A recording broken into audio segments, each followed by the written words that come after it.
Fala, amigões! Graça e paz! E aí, como é que vocês estão?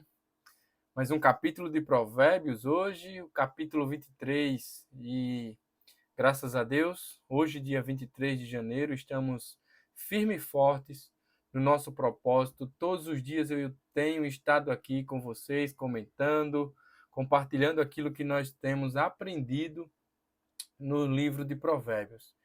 E, meus irmãos, é muito enriquecedor estudar Provérbios. É muito, muito, muito massa. E esse capítulo 23, então, assim, de todos os capítulos que eu li, de verdade, capítulo 23, eu particularmente achei um dos mais ricos de Provérbios. Tem outros também, muitos ricos, muito ricos. Na verdade, todos, né? Mas esse 23, ele é muito, muito recheado de sabedorias, de detalhes. E eu já queria aqui com vocês destrinchar, dividir um pouco desse capítulo, dar um panorama dele, para depois tratar um assunto que me chamou bastante atenção.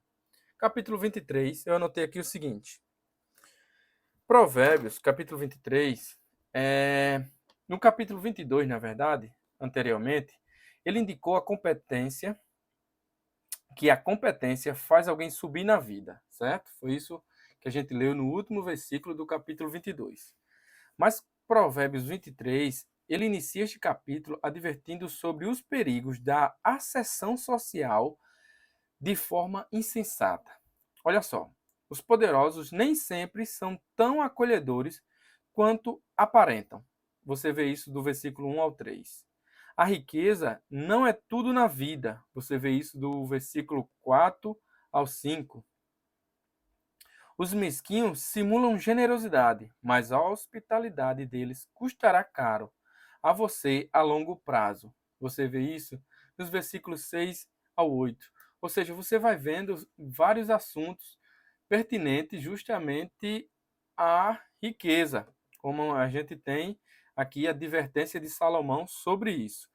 No versículo 15 até o último versículo, é interessante também a gente ver que ele já começa com instruções a pais e filhos. Estes versículos contêm três apelos diretos de um pai ao seu filho. E a gente vê aqui no versículo 15, olha só, o versículo 15, que ele diz o seguinte aqui: meu filho. No versículo 19, ele vai falar: ouça, meu filho, e seja sábio. E no versículo 26, ele vai falar mais uma vez: 26, meu filho, dê-me seu coração. Ou seja, ele vai trazer aqui instrução justamente isso sobre pais e filhos, mas ele destrincha também outros assuntos até o versículo 35, que é o último versículo, 35, isso, que é o último versículo desse capítulo. Eu anotei aqui o seguinte: assim, né, com os apelos do capítulo, do versículo 15 até o 28, dos apelos a pai e filho, Salomão, nos, ele se dirigia, na verdade, nos capítulos anteriores, a gente lembra que nos capítulos anteriores, Salomão sempre dirigia de pai para filho, ele sempre tratava, como eu sempre disse para vocês, ele sempre tratava provérbios como se pegasse um filho no colo e ensinasse diretamente: meu filho, preste atenção, meu filho, preste atenção. Ele tinha todo um carinho, uma atenção para ensinar alguns provérbios, em alguns capítulos anteriores, diretamente de pai para filho, e aqui ele dá novamente essa atenção nesses versos, certo? Esses provérbios dão conselhos intencionados àquilo que o jovem necessita ouvir. Olha só, do versículo 17 ao 18 ele diz: não inveje os pecadores. Dos versículos 19 ao 21 ele diz: nem suas orgias caracterizadas pela bebedeira. Depois ele vai falar: antes ouçam seus pais e torne-os alegre. Do versículo 22 a 25. Depois ele diz: e não ceda às paixões da mocidade. Versículo 26 ao 28. E por último, a demonstração sobre o vinho, do versículo 29 ao 35. Pode ser vista como uma continuação deste apelo de evitar os pecados da juventude.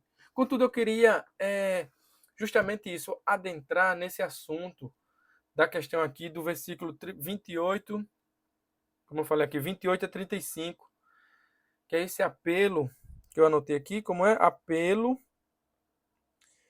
a não ceder às paixões da mocidade e a demonstração sobre o vinho. Esse cuidado que a gente deve ter com bebidas fortes, como ele diz aqui.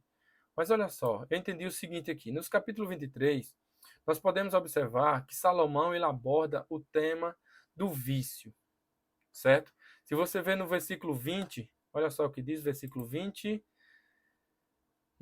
Versículo 20. Não ande com os beberrões, nem se envolva com os comilões.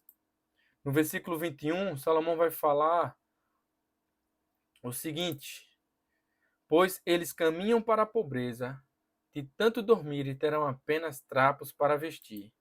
E no versículo 29, Salomão vai dizer o seguinte: quem se sente angustiado e triste? Esse versículo é importante. Quem vive brigando e se queixando? Quem sofre ferimentos desnecessários? Quem tem os olhos sempre vermelhos? Ele está fazendo algumas perguntas interessantes para nós. Relacionado ao vinho, à bebida forte. O vinho forte representa o vício, que pode ser pelo álcool, fumo, né, cigarro, ou outras drogas ou substâncias químicas. Mas vai além. O vício é tudo aquilo que te torna dependente e te controla, te embriaga e embriaga até a alma, os pensamentos, te anestesia por um momento, mas é temporário. Traz um alívio temporário e uma fuga de realidade, a ponto de você não sentir mais a dor emocional por um momento. Até então, seu efeito passa e você se pergunta: como vou sair dessa situação? Como diz no versículo 35. A gente viu, vamos ler aqui o versículo 35. A gente viu que o cara, depois do efeito da bebida forte, ou dos vícios, ou das drogas, olha o que diz aqui: bateram em mim, mas não senti, nem percebi quando levei uma surra. Quando acordarei para beber de novo? Nossa, ele está falando aqui que vai voltar novamente para a situação de dormência que ele estava. É quem está viciado que age assim. Sabe de todos os malefícios, mas perde o bom senso e se deixa dominar. Há vários tipos de vício. Aquelas que causam dependência químicas, como drogas, substância, químicas e o fumo também, o fumo, o cigarro, como aqueles que causam dependência emocional. Pessoas e relacionamentos, consumo exagerado, maus hábitos e comportamentos compulsivos. Quando as compulsões por compras te dominam, se torna um vício. Quando as redes sociais e internet te dominam, isso te torna um vício também, um viciado. Um dos comportamentos que é considerado um vício quando está em desequilíbrio é revelado no versículo 4. Olha só o que diz o versículo 4. Não se desgaste tanto tentando ficar rico. Tenha discernimento para saber quando parar. Olha só que interessante. Isso também é um vício. Trabalhar demais. Eu anotei aqui o seguinte. Esse verso deixa bem claro que enriquecer não deve ser o objetivo principal da vida, no sentido de você trabalhar demais com o foco de enriquecer apenas, né? Ao ponto de o seu trabalho se tornar um vício. Quando o trabalho domina, ao ponto das pessoas se aplicar a buscar esse propósito sem encontrar satisfação em outras coisas, o trabalho ele já se tornou um vício. Muitas das vezes a gente busca trabalhar, trabalhar, trabalhar ao ponto de não dar importância às outras áreas de nossas vidas. Estas pessoas são chamadas de viciadas no trabalho. Trabalham intensamente, não conseguem desfrutar a vida, seus relacionamentos com outras pessoas. Uma pausa para o descanso é considerada perca de tempo que poderá arruinar seus ganhos e objetivos. Tem gente que só pensa em trabalho, só pensa em buscar, em querer mais, em querer mais. Ao ponto de que quando você para por um momento, você acha que está perdendo.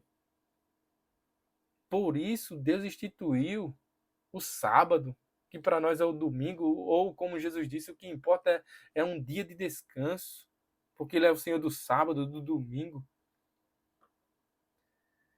É bem diferente da pessoa que ama o que faz. Ama a sua profissão, mas também aprecia outras coisas que lhe dão senso de plenitude. O trabalho não é a sua única fonte de alegria e satisfação, e sim um meio de servir, buscar recursos, sim, ser abençoado para abençoar. Esse é o equilíbrio, meus irmãos, que eu encontro aqui em Provérbios, capítulo 23, quando ele trata justamente dessas compulsões da vida. Como eu falei, no versículo 20, ele trata a compulsão de quem só se encharca em vinho. No versículo 21, do preguiçoso, que não trabalha. E no versículo 29, daquele que é carregado emocionalmente ao ponto de se perguntar. Vamos ler novamente que esse versículo é muito importante. Quem se sente angustiado e triste? Quem vive brigando e se queixando? Quem sofre ferimentos desnecessários? Quem tem olhos sempre vermelhos? São justamente os angustiados emocionalmente. Mas Provérbios está aqui nos alertando para termos cuidado com essas compulsões, com essas emoções tóxicas. Então, que Deus nos ajude a aprender cada dia mais e a ter sabedoria com Provérbios. Valeu, amigões, e até amanhã.